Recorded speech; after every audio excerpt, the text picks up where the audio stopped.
jangan ribut-ribut, mediasi, jangan ke media gitu. Kita sebenarnya sangat ingin menjalankan Pak Saroni dan kita sedang persiapan membuat surat undangan mediasi.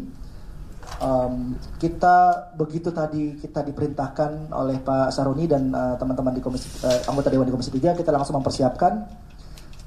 Tapi ternyata seperti yang teman-teman tahu juga, begitu pas selesai RDP tadi dan tim dari pengacara sudah langsung keluar tadi ya Pak Ado ya, sudah langsung keluar, kita mengikuti saran dari anggota Dewan untuk tidak speak up ke media, tapi ternyata dari pihak Kak Soleh yang langsung doorstop, lagi-lagi mengkomunikasikan hal-hal yang menurut kami bisa buktikan ketidakakuratannya begitu.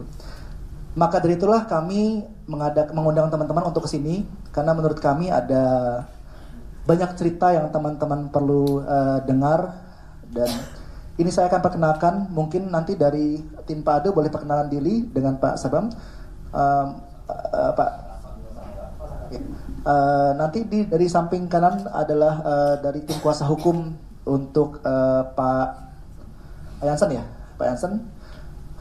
Di samping saya adalah Pak Nasef, beliau mewakili Pak Hamdan Zulfa yang saat ini masih umroh ya Mas ya, lagi luar ya. Jadi sebenarnya kenapa Pak Hamdan Zulfa itu menjadi penting, karena beliaulah yang pada waktu itu menjalankan rekomendasi Komnas HAM bersama-sama dengan tim Komnas HAM.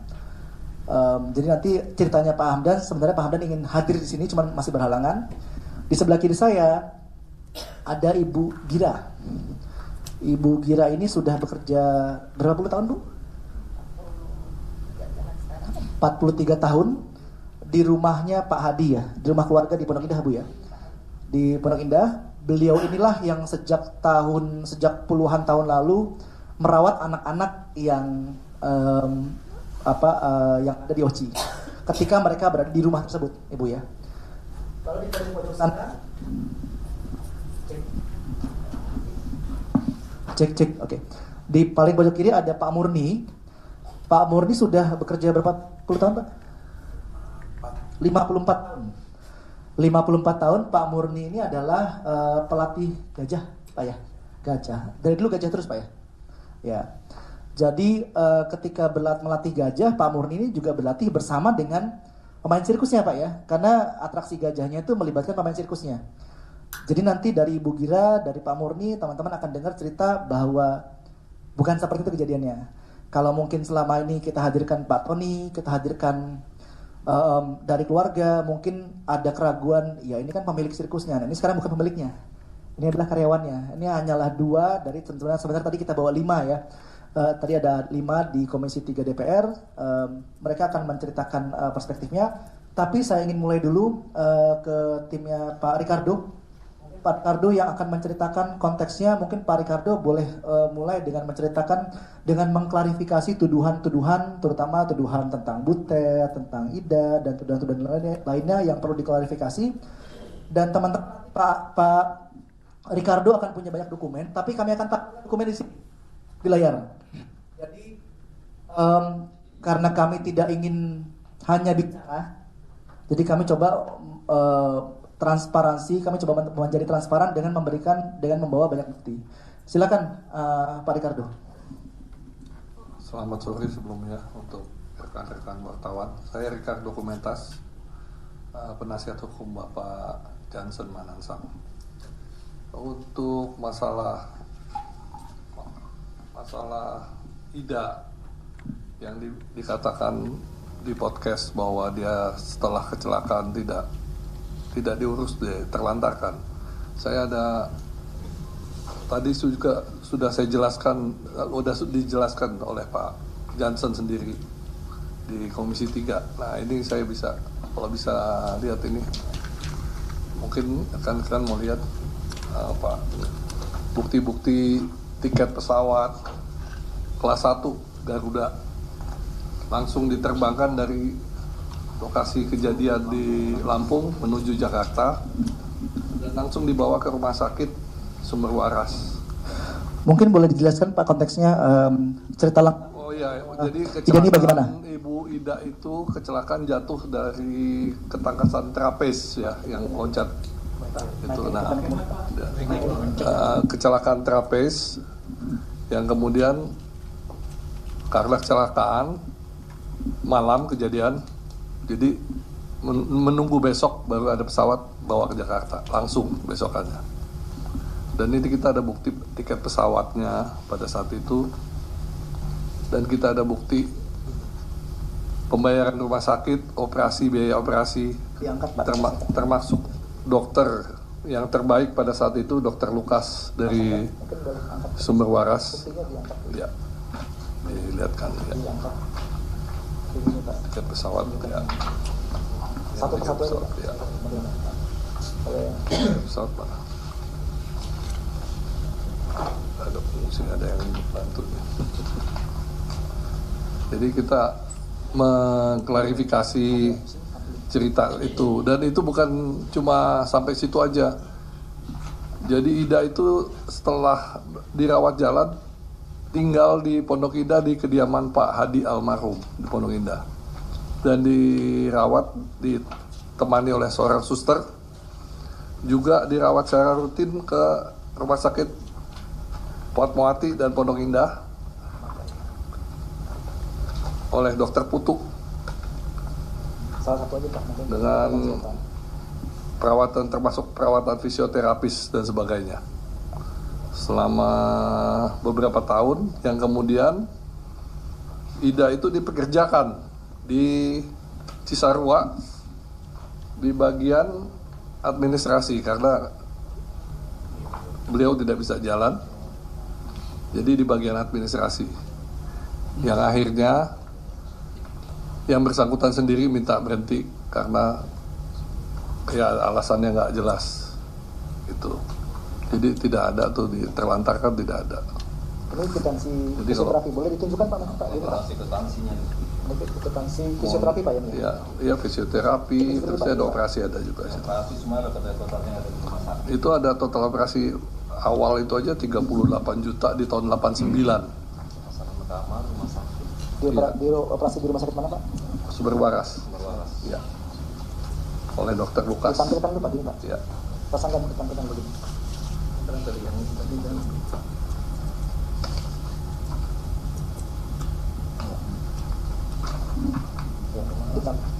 Jadi Pak Ado, mungkin tadi kan di rapat dengar pendapat teman-teman menyaksikan bahwa saya mengutip pernyataan dari Pak Jan. Cowok Soleh kuasa hukumnya. Dia menyatakan bahwa setelah Ida menjadi cacat lalu dibuang, Ya, tidak bilang dipekerjakan lagi.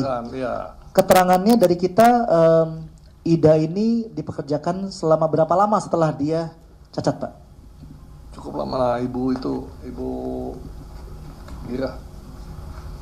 Bisa ada sekitar, dia dirawatnya aja 3 tahunan. Ditambah kerjanya ya bisa tambah 3 tahun lagi. Dan kita ada bukti slip gaji dari Ibu Ida. Ya. Ya, Iya. Jadi kita ada bukti slip gaji dari Ibu Ida. Kalau dibilang bahwa Ibu Ida dibuang, ditelantarkan dan tidak diupah, ini semua. kita ada bukti slip gaji dari Ibu Ida. Jadi kalau mau ada yang mau lihat di sini. Ya, ditunjukkan gini aja Pak. Apa? Ditunjukkan gini aja. Tiket pesawat. Tiket pesawat. Hah? Tahan. Ada pertanyaan nggak dari kawan-kawan? Betul Pak. Ini salah satu.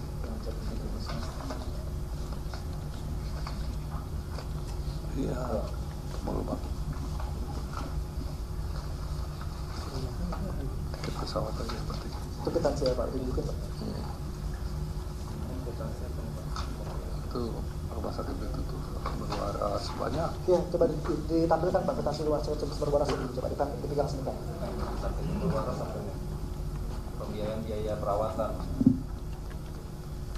Tahan Pak, tahan dulu. Iya, iya. Banyak loh itu, bukan Sumber waras. Ada sumber waras. Banyak sumber waras. Jadi Pak Ricardo, ya. konteksnya yang kita perlu pertegas di sini adalah karena kejadian cederanya adalah malam, Ya. Dia diterbangkan esokan harinya Pak ya, karena menunggu memang pesawat tidak ada pesawat di Lampung. dari Lampung ke Jakarta. Jadi tidak benar bahwa sengaja ditunda Ya. sehari, 1 hari. Oke baik. Ada tambahan lagi Pak terkait dengan Ibu Ida kronologisnya dan untuk mengklarifikasi tuduhan-tuduhan menyangkut Ibu Ida. Saya rasa cukup ya. Oke. Itu aja. Baik. Berikutnya mungkin klarifikasi terkait tuduhan dari Ibu Butet, Pak. Bu Butet, Pak ini jelaskan. Ya, silakan. Ya, selamat malam, selamat sore ya kepada rekan-rekan. Pak Ibu Butet itu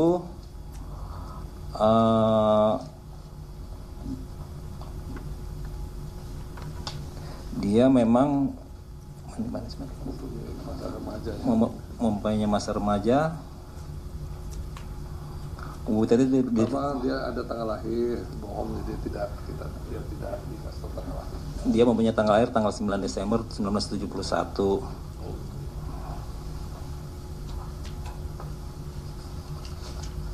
Itu salah.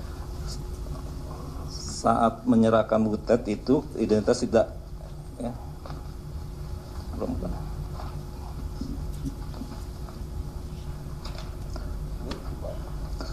Masih banyak ya. Baik, coba mungkin saya sambil nanti Pak Sanggam cari, saya akan mencoba menyeimbangkan ceritanya dari Ibu Gira. Ibu Gira sudah boleh dipakai ambil mic, Bu. Sudah bekerja di rumah Pak Hadi dari tahun berapa, Bu?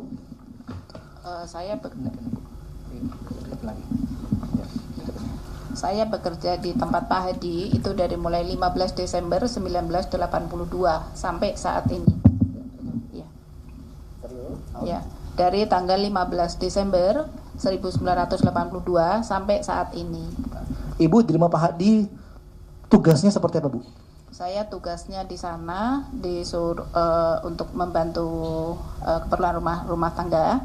Terus berikut ya kalau misalkan pas kebetulan saya memang ada keperluan ya baru saya misalnya pas gini, saya ulang kembali ya, maaf ya. Jadi kalau saya di sana itu tugasnya kan untuk di administrasi rumah tangga dan juga keperluan rumah tangga lah gitu ya. Saya bekerja untuk rumah tangga di Pak Hadi. Jadi membantu untuk anak-anak itu juga lihat-lihat, mengawasi dan itu seperti itu. Oke. Terus ya untuk kalau misalkan memang mau belanja ya saya belanja, tapi saya jarang lah untuk belanja. Ya. Baik, Ibu Gira berarti ketika Ibu di rumah itu Ibu bertemu ya dengan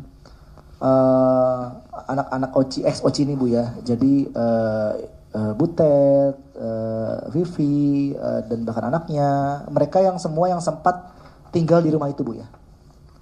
Kalau Butet itu sebenarnya saya ketemunya kalau pas kebetulan untuk show di Jakarta ya waktu itu. Terus kalau misalkan tidak show di Jakarta, karena show di Jakarta itu tinggalnya nanti pulangnya kan di rumah Pak Hadi itu almarhum ya. Di situ nanti pada waktu mulai mau main kembali itu baru pergi untuk ke tempat yang akan di show itu lagi gitu. Itu saja. Ibu ada tuduhan bahwa anak dari Butet yaitu Deborah, Bu ya, katanya sejak umur 2 tahun dilatih sirkus. Ibu kenal, Ibu tahu dan pernah merawat Deborah, Bu? Saya Deborah memang pernah ada juga di rumah Pak Hadi itu. Ya, di rumah Pak Hadi ada Deborah ya. Tapi tidak latihan-latihan enggak, tidak. Jadi main-main saja gitu ya. Main-main aja. Main-main aja. Ya. Nah, Ibu keseharian mereka di rumah itu seperti apa? Kabarnya mereka tuduhannya adalah mereka kalau misalnya mereka makan katanya makannya cuma seadanya nasi, telur. Mereka kalau makan itu apakah memang dibedakan dari anak-anaknya Pak Hadi atau bagaimana? Ibu Gira bisa ceritakan? Kalau untuk makan-makan itu sebenarnya sama ya. Jadi kalau misalnya ada yang tukang masak di sana khusus, itu kalau misalnya masak satu ayam, ya semuanya ayam ya, dengan sayur, dengan ada buah, ada susu. Jadi kalau menurut saya itu ya 4 sehat 5 sempurna ya, karena susu ada, telur ada, daging, sayur. Nah, itu ada, semuanya ada. Oke. Ibu bisa cerita lagi nggak apa maksudnya kalau dalam hal keseharian di sana, apakah memang Ibu pernah mendengar, melihat secara langsung ataupun nggak langsung ada yang katanya sampai jejelin makanan karena ketahuan makan pisang, ada yang sampai katanya di rantai. Ibu selama 40 sekian tahun di sana pernah mendengar itu, Bu? Sama sekali saya tidak pernah mendengar hal itu. Sama sekali tidak pernah. Oke. Mungkin kalau Ibu bisa gambarkan, karena kan karakter dari Pak Frans digambarkan sebagai karakter yang sangat kejam gitu ya. Kalau Ibu sendiri melihat Pak Frans itu bagaimana, Bu? Seberapa sering ketemu dan melihat Pak Frans itu orangnya bagaimana sih? Pak Frans itu sebetulnya orangnya baik sekali ya. Baik, semua itu baik menurut saya, Kak. Itu baik. Jadi tidak pernah namanya kalau misalkan karyawan salah, kalau misalnya salah kan kita paling tidak, oh ini harus begini ya. Nah seperti itu. Tapi kalau misalkan terus kita disakiti apa, tidak pernah. Tidak pernah. Sama sekali tidak pernah. Okay. Saya selama ini kerja di tempat Pak Hadi sampai saat ini belum pernah. Oke, baik. Nah, apakah Ibu tahu asal usul dari anak-anak yang ada di rumah Pak Hadi ini, Bu? Saya tidak tahu. Nggak tahu, ya. Ya, oke, baik. Nah, baik. Nah, ini juga untuk mungkin menjelaskan ceritanya. Di sampingnya juga ada Pak Murni. Mungkin mic-nya boleh tolong ke Pak Murni ya. Pak Murni, kita cerita aja Pak ya. Pak Murni kan sudah 40 tahun lebih, 50 tahun Pak ya? 53 tahun melatih gajah, mulai dari sirkus Pak ya. Nah, ada tuduhan bahwa Butet ketika dia hamil 8 bulan, itu dia dipaksa untuk tampil, untuk perform di sirkus. Bapak pernah melihat ada orang yang hamil 8 bulan itu perform di sirkus, dan menurut Bapak itu bagaimana? Itu nggak ada itu. Soalnya saya yang pawang gajah itu saya. Oke. Apa mungkin nggak Pak bagi seorang yang hamil 8 bulan itu untuk, karena Butet ini dia perform itu dia perannya sebagai apa? Dia naik ke gajah. Naik di gajah dia. Ini Naik di gajah dia. terus dia ngapain naik di gajah? Naik di gajah aja, pegangan jalan naik di gajah biasa. Tapi kan kalau orang bunting kan nggak bisa, perutnya gede. Dan kalau dilihat tuduhannya adalah tentang ikat dengan rantai gajah, Pak. Ya itu, kalau rantai gajah itu nggak, saya juga membata itu belum pernah tahu, saya nggak pernah ada. Apalagi rantai gajah kan dipakai ngikat gajah. Nggak pernah ada, kalau nggak pernah tahu saya selama di sirkus. Tapi apakah mungkin bentuk rantai gajah itu gimana sih Pak? Kan kita kan mungkin di sini belum pernah punya gambaran Pak ya. Rantai gajah itu seperti apa? Apakah mungkin untuk diikatkan di badannya, apalagi anak-anak remaja gitu, anak-anak kecil di bawah 10 tahun? Besar? Rantainya? Rantai itu besar loh Pak. Kayak rantai kapal itu loh. Kayak rantai kapal? Oke. Jadi diikat, kalau untuk gajah kan saya ikat di balok, kasih patok, baru ikat ke kaki gajah, itu nggak bisa dibuka. Nggak ada yang bisa ngambil. Karena itu khusus untuk gajah udah diikat mati. Oh, diikat mati rantainya. Oh, oke. Jadi rantai itu diikat di sebuah balok kayu, lalu diikat mati, lalu nanti dicantelkan ke gajahnya. Ke gajahnya. Jadi untuk ikat gajah, jadi khusus untuk ikat gajah. Jadi kalau orang diambil untuk ikat orang itu udah bohong. Nggak bisa Pak ya. Baik. Ada juga tuduhan bahwa pada suatu waktu Ibu Butet itu dijejeli dengan kotoran gajah dan disetrum pakai strum gajah. Itu Bapak bagaimana? Bisa cerita, apakah pernah tahu, pernah dengar, atau seperti apa Pak? Selama saya yang masih ada di OC itu Pak ya, itu ngurus gajah, ngurus apa tuh belum pernah dengar, belum pernah lihat bahwa ada berita di sumpel tai gajah, itu belum pernah lihat. Atau strum. Alat strum itu saya yang megang. Bentuknya seperti apa Pak? Seperti alat strum seperti apa tuh, senter itu. Oke, ya. Ada ujungnya itu. Oke. Jadi bukan sembarangan orang bisa bawa. Alat strum itu Bapak yang pegang, ditaruh di mana kalau Bapak lagi tidak pegang? Ya kalau saya taruh di mes saya. Di mes Bapak? Jadi ruangan saya, nggak tempat orang lain. Oke. ketika kejadian Ibu Ida itu jatuh, Bapak waktu itu ada yang dia kecelakaan, Ibu Ida? Waktu Ida kecelakaan itu saya nggak ada itu, Pak. Pas nggak ada. Oke, baik. Mungkin Pak Murni bisa ceritakan, kan ada lagi tuduhan ditutup dari dunia luar, seakan-akan dikucilkan gitu Pak ya. Bisa diceritakan nggak Pak kehidupan anak sirkus ini ketika mereka tidak tampil atau tidak latihan, mereka tuh ngapain aja sih Pak sehari-hari? Malam ngapain? Kalau nggak latihan ngapain? Bisa diceritakan mungkin Pak? Kan Bapak kan bagian dari mereka kan selama puluhan tahun. Tapi mereka tuh kalau nggak dibebasin itu enggak Pak. Memang mereka bangun pagi emang. Jam 7 itu mereka udah mulai pemanasan. Latihan biasa. Semaunya mereka masing-masing. Itu termasuk pimpinan saya. Termasuk Pak Yanson, Pak Pran. Juga di situ melancarkan akrobatnya itu. Jadi bukan latihan tapi pemanasan. Tapi setelah itu paling sampai jam 9. Sampai jam 9 mereka sarapan. Nah, habis sarapan itu kan mereka istirahat. Nanti jam 10 mereka mulai lagi. Mulai lagi itu jam 12 mereka istirahat, tidur. Semua harus tidur. Jadi bukan dipaksa mereka nggak dikeluar, tidur. Istirahat tidur. Nah, nanti jam 3 mereka bangun. Oke.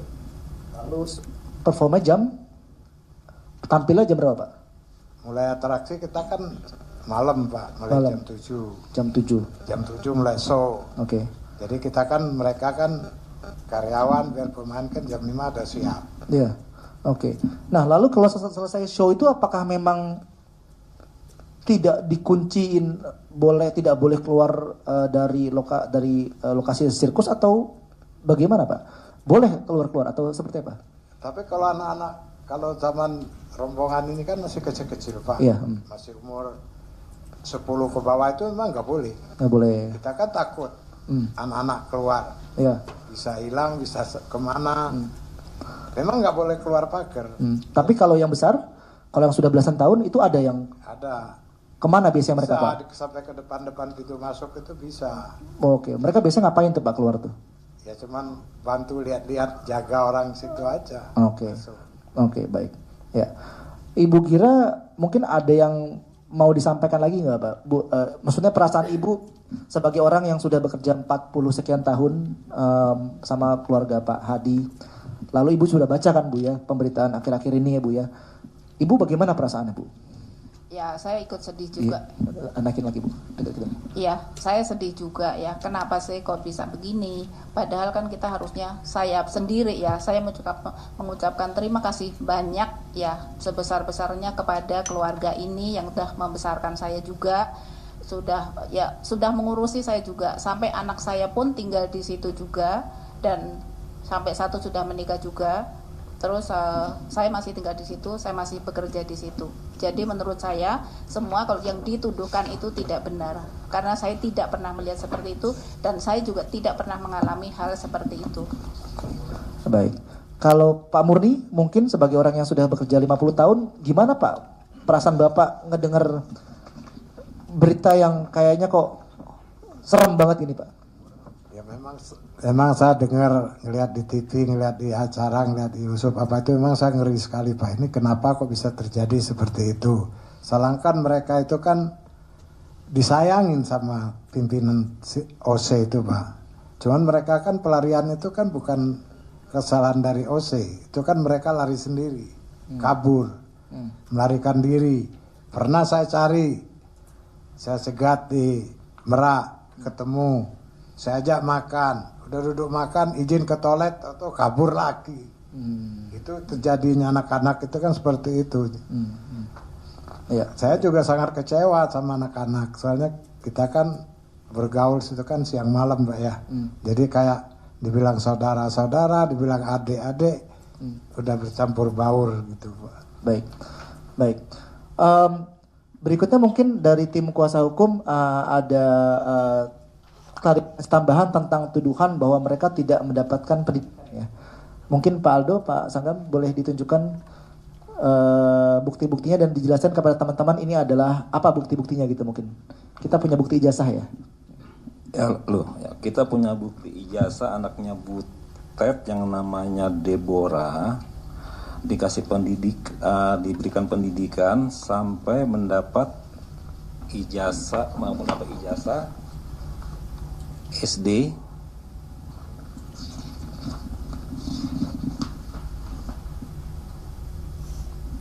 ijazah ini sekolah dasar juga SMP. Jadi diterlantarkan memang anak di sana tidak ada. Itu ternyata ini salah satu bukti yang menyandarkan anak-anak dikasih pendidikan yang layak. Adalah gitu. Boleh dijelaskan konteksnya mungkin Pak Ricardo dan Pak Sanggam bahwa kenapa mereka ini baru disekolahkan tahun 90 sekian Pak? Dulu sebelum ada saran dari rekomendasi HAM, memang lo homeschooling karena kan baru pindah-pindah ya. Semua anak-anak, adik-adik ya kita bilang itu mereka dikasih pendidikan homeschooling. Diberikan guru yang untuk mengajar yang layak agar mereka dapat layak hidup seperti kita semua. Ya, baik. Nah, berikutnya mungkin saya mau di samping saya Pak Nasif. Nasif adalah perwakilan dari kantor hukumnya Pak Hamdan Zulfa ya. Mungkin Pak Nasif nanti bisa menceritakan apa sih yang diceritakan oleh Pak Hamdan Zulfa kepada kami. Sekedar konteks teman-teman bahwa setelah ketika para teman-teman ex-OCI ini melapor ke Komnas HAM tahun 1997 bulan April ya. Lalu dari Komnas HAM itu memerintahkan kita untuk membentuk tim gabungan untuk menyelidiki, untuk menindaklanjuti rekomendasinya. Gabungan ini berasal dari tim OCI, diwakili dengan Pak Hamdan Zulfa ya, begitu. Ada juga terlibat Pak Tony, dan juga dari Komnas HAM itu sendiri. Nah, kebetulan untuk menindaklanjuti rekomendasi Komnas HAM terkait dengan asal-usul, itu yang pergi adalah Pak Hamdan Zulfa. Mungkin Pak Nasif bisa cerita sedikit Pak konteksnya. Ya, terima kasih. Selamat sore, salam sejahtera bagi kita semua. Yang saya hormati rekan-rekan media ya. Tadi seperti yang dijelaskan, saya sebenarnya mewakili Pak Hamdan Zulfa. Pada saat itu Pak Hamdan Zulfa memang ditunjuk oleh OCI untuk menjadi kuasa hukum pada saat adanya laporan ke Komnas HAM terkait dengan permasalahan atau dugaan adanya penganiayaan dan seterusnya itu. Jadi sebenarnya cerita yang disampaikan sekarang heboh di media ini sebenarnya bukan cerita baru kira-kira gitu. Ini sudah pernah dilakukan investigasi mendalam oleh Komnas HAM. Nah, itu poin pertama. Artinya apa? Artinya dugaan-dugaan yang sekarang yang disampaikan ini, bahwa yang tadi diceritakan lah macam-macam tuh ya. Ada penyiksaan, kemudian bahkan dalam tanda kutip ada katanya semacam perbudakan. Itu sebenarnya sudah diklarifikasi, diinvestigasi oleh Komnas HAM tahun 97. Jadi tahun 97 itu ada laporan terkait itu. Kemudian pihak dari Komnas HAM tentu membentuk tim. Nah, di dalam tim itu ada pihak dari OCI tadi disebutkan juga, ada dari Komnas HAM dan juga dari pelapor. Ya. Nah, investigasinya itu tidak hanya kemudian dilakukan melalui interview di kantor Komnas HAM, tetapi juga turun ke lapangan, termasuk melihat lokasi-lokasi yang diduga terjadinya ada dugaan yang dituduhkan itu. Jadi tidak hanya sebatas wawancara di kantor Komnas HAM, tetapi juga melakukan peninjauan lapangan. Tentu ini untuk mengkonfirmasi apakah betul ada bukti-bukti yang valid gitu ya terhadap dugaan-dugaan yang disampaikan. Dan itu sebenarnya dalam tanda kutip itu sebenarnya bukan investigasi. Kalau investigasi kan itu seolah-olah sudah masuk ke proses pro justisia, hukum gitu ya. Ini pada saat itu sebenarnya istilahnya adalah pemantauan. Nah, dari sisi pemantauan itu kemudian Komnas HAM menerbitkan rekomendasi. Yang tadi mungkin kalau rekan-rekan ikuti di Komisi 3 itu sempat dibacakan rekomendasi. Nah, hal yang penting mungkin untuk dicermati juga bahwa di dalam rekomendasi itu ya, sebenarnya tidak ada satupun kata atau kalimat yang menyatakan telah terbukti pelanggaran HAM-nya. Kalau teman-teman atau rekan-rekan media baca tadi di dalam rekomendasi itu bahasanya adalah cenderung. Ada kecenderungan terjadi pelanggaran HAM. Ya, mungkin kita semua kalau belajar bahasa Indonesia yang baik dan benar, kira-kira kalau ada kata-kata cenderung itu, tentu itu bukan sesuatu hal yang sudah bisa dipastikan pasti begitu ya, atau terbukti pasti. Nah, dan itu juga terkonfirmasi dengan adanya press release dari Komnas HAM terakhir itu April kalau nggak salah Pak ya. Tanggal 25 ya? April 2025. Di situ bahasanya juga jelas. Ini yang perlu kami pertegas. Bahasanya adalah dia merefer ke laporan dan rekomendasi Komnas HAM tahun 1997. Bahasanya di situ disebutkan dugaan pelanggaran HAM. Jadi lagi-lagi sebenarnya Komnas HAM sendiri tidak pernah menyimpulkan bahwa telah terjadi pelanggaran HAM. Makanya kalau kita mau merefer ke bukti otentiknya kira-kira gitu ya, ke yang rekomendasi itu yang tadi ditampilkan di Komisi 3 itu kita bisa melihat dengan pasti begitu ya bahwa sebenarnya cerita soal pelanggaran HAM itu sebenarnya tidak ada ya. Nah, itu yang pertama yang ingin kami pertegas. Kemudian yang kedua, bahwa ada indikasi terhadap itu memang di dalam rekomendasi itu ada ya. Indikasinya apa? Ini sekali lagi indikasi ya, artinya bukan sesuatu hal yang telah terjadi dan terbukti begitu. Indikasi baru. Mungkin bisa ditampilkan di situ. Nah, indikasi-indikasi pelanggarannya itu yang pertama adalah terkait dengan asal-usul, identitas, hubungan kekeluargaan dan seterusnya. Itu yang pertama. Kemudian yang kedua, ada indikasi pelanggaran terhadap hak-hak anak untuk bebas dari eksploitasi yang bersifat ekonomis. Ketiga, pelanggaran terhadap hak-hak anak untuk memperoleh pendidikan umum yang layak. Kemudian pelanggaran terhadap hak-hak anak untuk mendapatkan perlindungan keamanan dan jaminan sosial yang layak. Nanti akan kita elaborasi terkait dengan tindak lanjutnya. Jadi ada 4 hal itu yang sifatnya indikasi sebenarnya. Dan itu dikonfirmasi sekali lagi oleh Komnas HAM terakhir di April 2025. Nah, dari keempat ini kalau kita lihat tidak ada di situ indikasi adanya penyiksaan. Kira-kira itu. Teman-teman nanti bisa cek sendiri langsung. Jadi tidak ada di situ Komnas HAM menyinggung soal penyiksaan. Artinya apa? Kalau itu memang benar terjadi pada saat itu, tentu hasil pemantauan Komnas HAM akan bicara soal itu, kira-kira gitu. Pasti akan tertera di situ. Tidak mungkin tidak gitu. Nah, karena artinya apa? Kalau Komnas HAM tidak mencantumkan itu, berarti hasil pemantauannya memang tidak menemukan bukti-bukti yang valid terkait dengan adanya dugaan penyiksaan. Itu poin yang kedua. Jadi hanya 4 indikasi ini yang ditemukan oleh Komnas HAM. Kemudian yang ketiga, atas dasar adanya fakta-fakta itu, indikasi tadi, maka Komnas HAM memberikan 4 rekomendasi. Ya. Yang pertama, OCI bekerja sama dengan instansi-instansi terkait, Komnas HAM, Puskopau, Depdikbud, dan Menpora, perlu segera secara koordinatif mencegah dan mengakhiri terjadinya perbuatan yang cenderung menimbulkan pelanggaran HAM. Nah ini lagi-lagi kalau misalnya dari pihak sebelah mendasarkan pada rekomendasi bahwa terbukti ada pelanggaran HAM, mungkin salah baca kali ya. Di rekomendasi poin berapa ini? 3A ya, 4.1 itu jelas bahwa terjadi perbuatan yang cenderung menimbulkan pelanggaran HAM. Nah itu satu.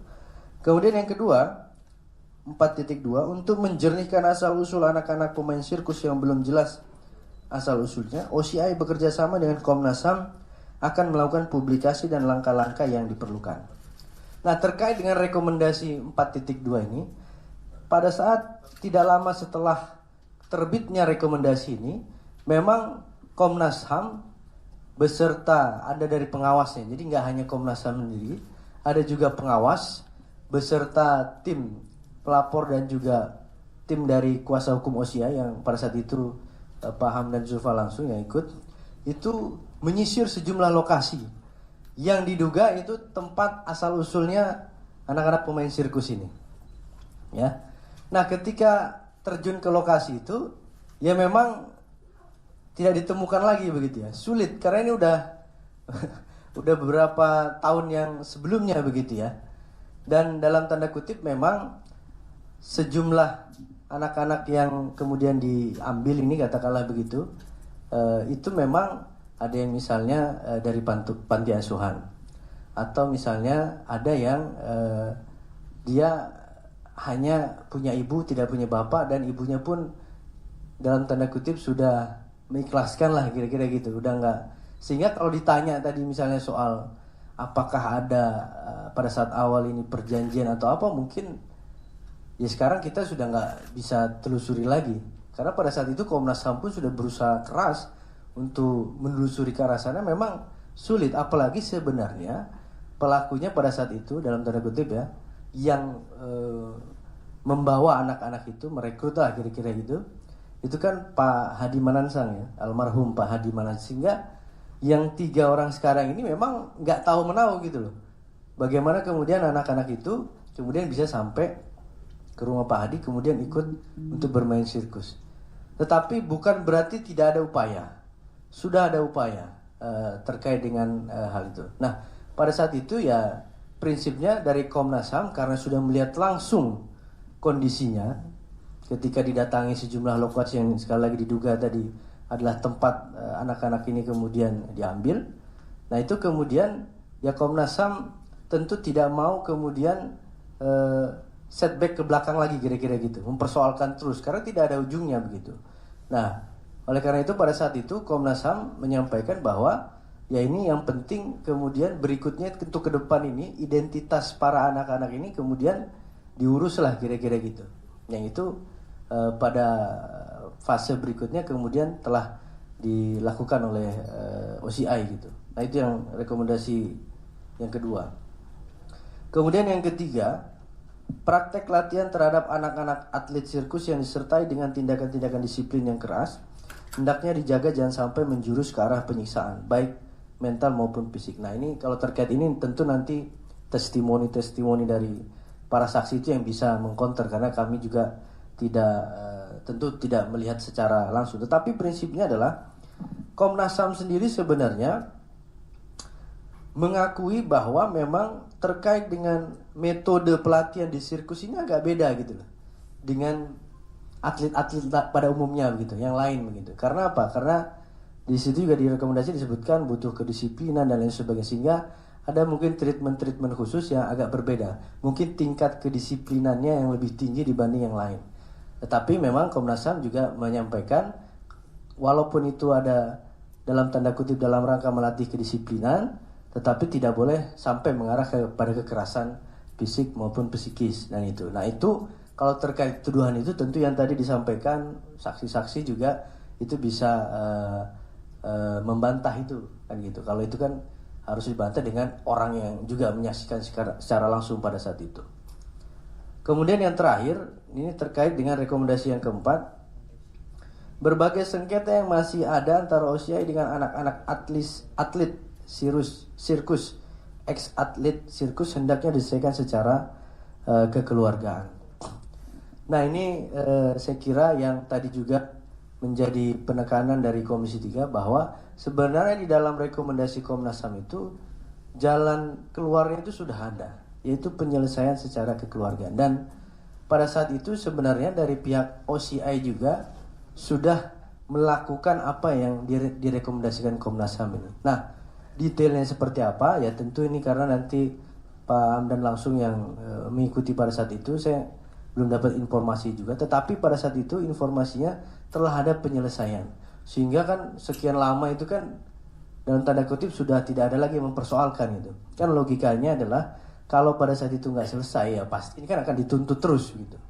Nah, buktinya dari 97 sekarang tahun berapa ya? 2025 baru muncul lagi kan itu. Nah ini yang dalam tanda kutip juga agak mengherankan. Nah itu kira-kira 4 rekomendasi yang dikeluarkan oleh Komnas HAM dan bagaimana secara garis besar tindak lanjutnya. Nah kemudian terakhir mungkin kami juga ingin menyampaikan satu kesimpulan begitu ya dari peristiwa ini. Muara dari tuduhan-tuduhan itu sebenarnya adalah di rekomendasi Komnas HAM. Ya. Jadi cerita-cerita yang berkembang segala macam itu, entah yang sekarang masih otentik atau tidak, atau sudah banyak dibumbui atau tidak, kita nggak tahu lah ya. Tetapi pada prinsipnya seluruh cerita itu muaranya kan ada di rekomendasi.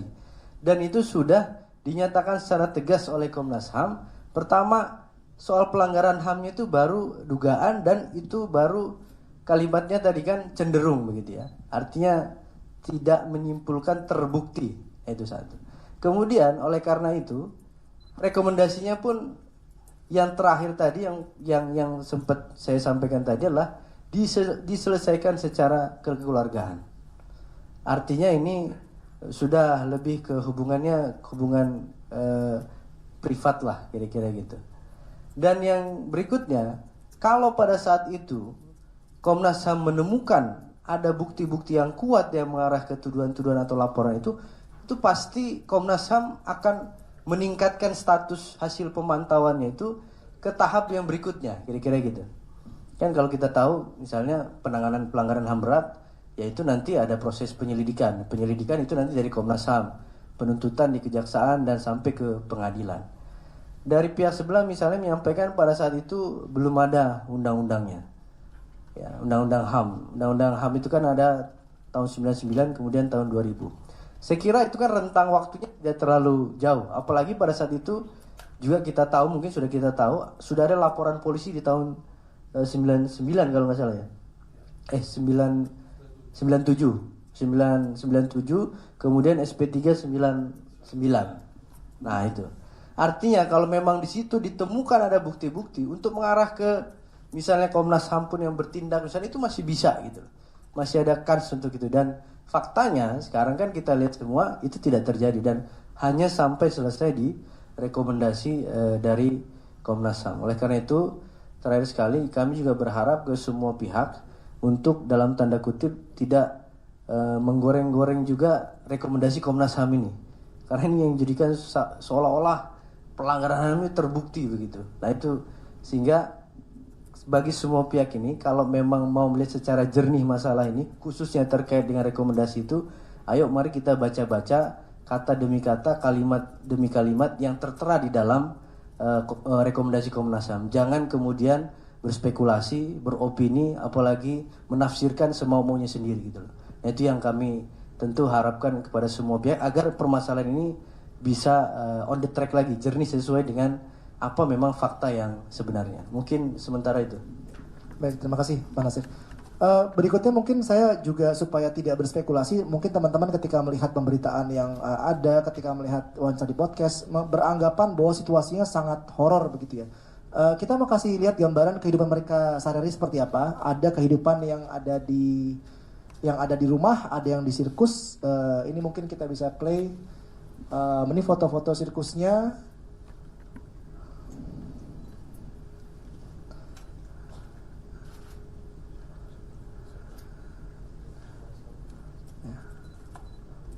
Nanti ketika sama ada Butin ya, itu ya.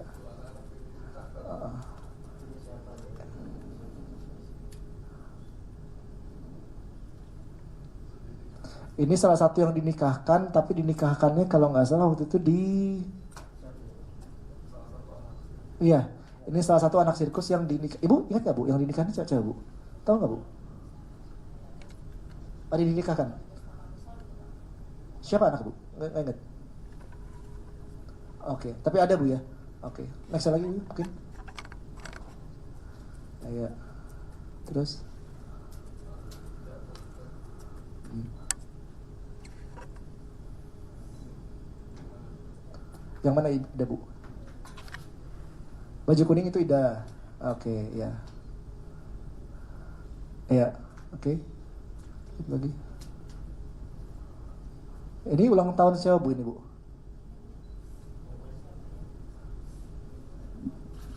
Paling ujung kiri, Butet. Iya. Vivi. Ibu ingat, Bu, Pak Murni tahu yang ulang tahun siapa ini? Ulang tahun Bapak saya tahu siapa nih? Yang baju hitam.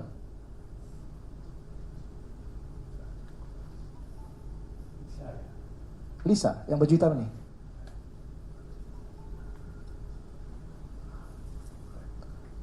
Oke, baik. Lanjut lagi, coba fotonya. Oke, stop. Baik lagi tadi.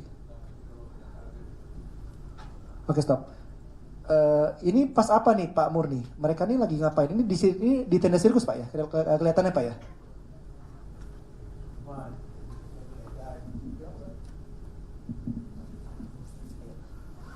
Ini sedang di tenda ini Pak, sedang belajar baca nulis itu. Nah, dalam sehari ini mereka belajar setiap hari Pak? Setiap hari. Dia ada guru lesnya itu. Ada guru lesnya. Berapa jam tuh mereka belajar? Ada 2 jam Pak. Pagi, setelah siang, makan siang. Habis setelah makan siang, sebelum perform berarti Pak, sebelum tampil ya. Oke. Next lagi. Oke, ini liburan ya. Pak Murni kalau liburan ini nggak diajak Pak ya? Bapak kalau liburan nggak diajak Pak ya? Nggak diajak. Oke, baik. Next lagi. Ya.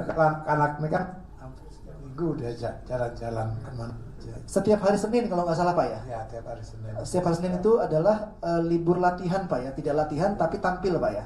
Lalu dimanfaatin buat Dia. ya. Sebenarnya kita juga ada tadi satu kesaksian dari keterangan dari supirnya ya, Pak Johannes tadi ya. Jo ya, Pak Jo ya. Dia supir yang setiap hari itu setiap hari Senin dia mengantar mereka ini jalan-jalan. Iya, memang. Ada yang jalan-jalan ya Pak ya. Setiap minggu pasti ada. Pasti ada itu Pak. Keluar. Pasti keluar ya. Iya. Ini yang baju merah siapa nih Bu? Ida Bu ya? Itu Butet. Baik. Next lagi yuk. Ini oke, ini kayaknya makan-makan jalan-jalan pas jalan-jalan ya. Next lagi. Oke. Ini jalan-jalan. Iya. Iya. Masih sirkus Bu ya. Oke. Sering kayaknya banyak ya Pak ya foto jalan-jalan ya Pak Murni ya.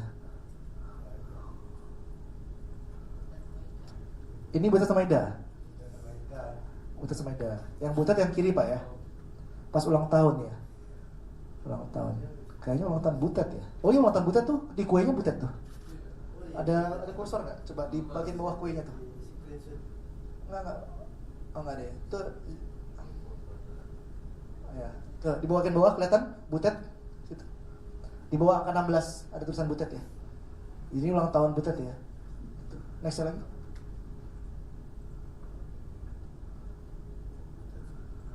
Ini siapa Bu? Ini Vivi. Ulang tahun ke-11. Oke. Baik. Oke. Ini di rumah Bu ya? Ini di rumah atau di mana? Bukan. Oke. Lanjut.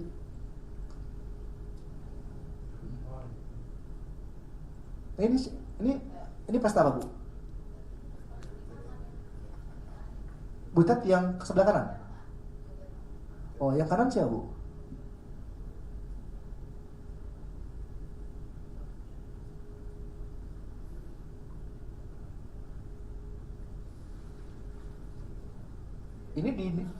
Ini angkatannya Butet berarti Bu ya?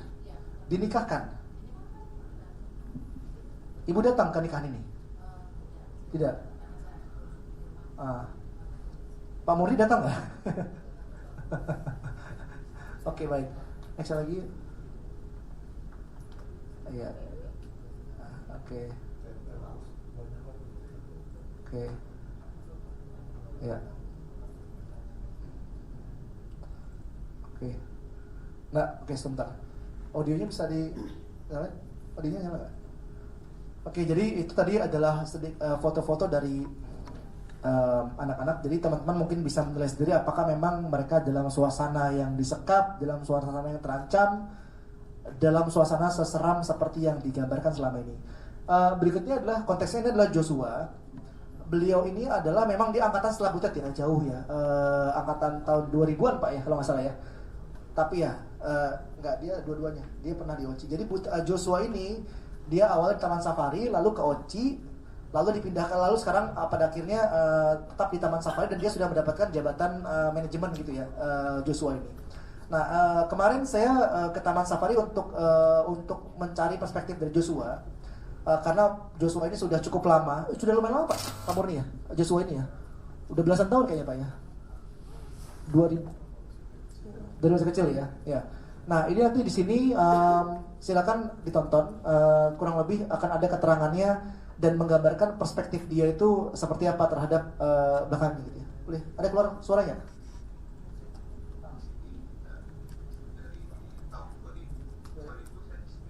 Sempat di sirkus ya? Ya.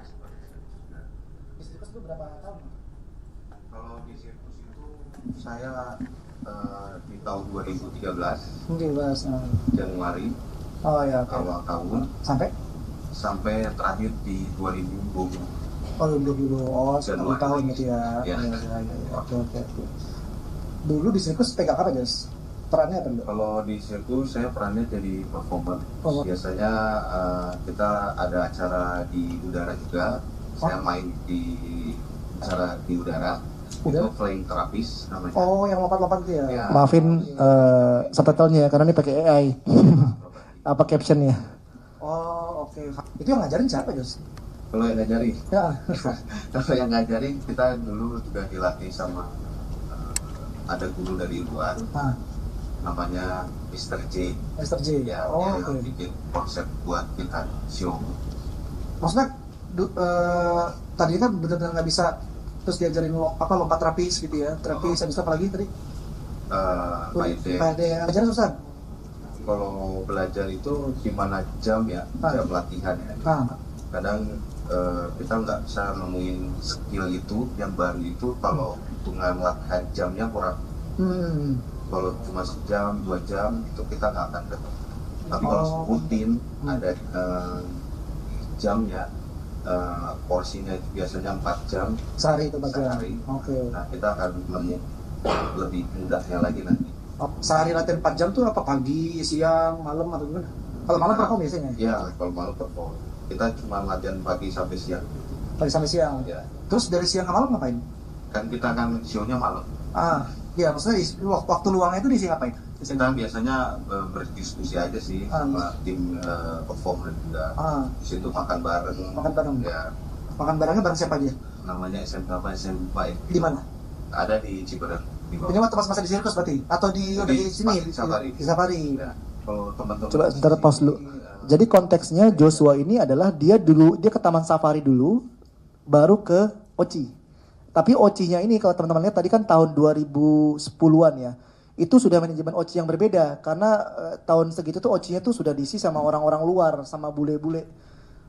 Jadi kalau teman-teman lihat ada Oriental Circus di tahun segitu itu isinya banyak ya kalau nggak salah ya Pak Murni ya. Pak Murni OCI yang tahun-tahun 2010 ini kan isinya banyak orang luar Pak ya.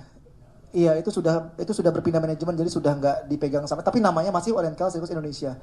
Jadi Joshua ini besar di Taman Safari lalu sempat dipindah ke OCI lalu sekarang balik lagi ke Taman Safari. Makanya tadi ada timelinenya agak lompat-lompat ya teman-teman ya.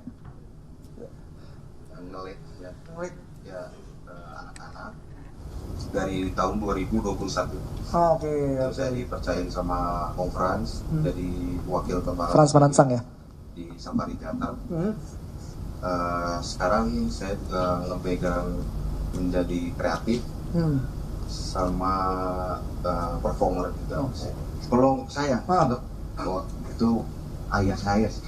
Bapak saya sih. Kenapa kok bisa nganggap dia gitu? Karena gini ya, tanpa Om Frans juga saya bukan apa-apa. Gitu. Dari hati saya kayak ngeliat Om Frans tuh ngebimbing saya.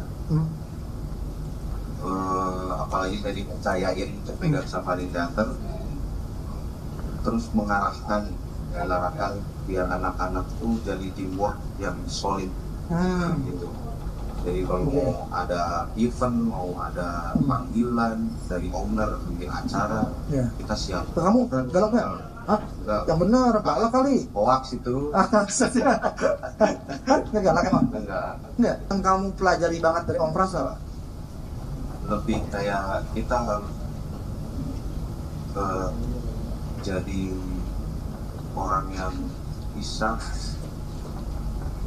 terus di atas gitu. Jadi maksudnya kita tuh harus bisa jadi kapten ya, untuk bawa skill yang kita punya itu Stop dulu. kita harus gunain juga. Jadi sini teman-teman bisa lihat bahwa reaksi dari Joshua ketika saya tanya tentang katanya Om Frans galak, teman-teman bisa lihat reaksinya bukan reaksi yang dibuat-buat, bukan reaksi yang diarahkan.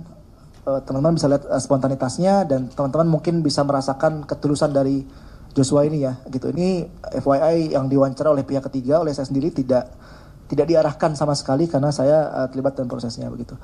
Oke, sebenarnya kita ada satu lagi, cuman belum sempat diedit, namanya Alex. Bahkan dia sudah sampai, dia angkatannya Alex hampir sama kayak Joshua Pak ya angkatannya, Pak Murni. Iya, hampir sama Pak angkatannya kurang lebih ya kayak Joshua, itu startnya 90 akhir kali ya Pak, kalau nggak salah ya. Dia bahkan sudah sampai bisa, sekarang dia lagi renovasi rumah Pak katanya Pak di Purwokerto. Rumah ibunya itu dia renovasi 300 juta, sudah jalan hampir 3 tahun sudah mau selesai Pak katanya. Itu menunjukkan bagaimana mereka diupah dengan sangat layak begitu ya. Baik, ini sedikit cerita tentang personal life-nya. Saya mau kembali ke aspek hukum, ke Pak Ricardo. Selain dari Komnas HAM yang sudah diceritakan oleh Pak Nasef tadi, ada juga proses SP3 di kepolisian ya. Ya, mungkin boleh diceritakan kali Pak, SP3 di kepolisian itu detailnya seperti apa? Itu pada tahun 1997 setelah rekomendasi Komnas HAM, rupanya ada laporan ke Bareskrim ya, yang kemudian diproses sampai dengan tahun 1999 ternyata tidak terbukti dan di SP3. Itu aja. Laporan awalnya, kalau saya dapat infonya, laporan awalnya dan laporan keduanya pasalnya berbeda Pak ya? Ya itu awalnya kan penganiayaan ya, ternyata yang dilaporkan yang setelah di Bareskrim itu 335 ya, perbuatan tidak menyenangkan gitu. Jadi itu pun sudah di SP3 di tahun 1999 ya. Oke. Okay. Baik. Ya kurang lebih itu mungkin yang kita sampaikan. Teman-teman kalau ada pertanyaan silakan, mungkin kita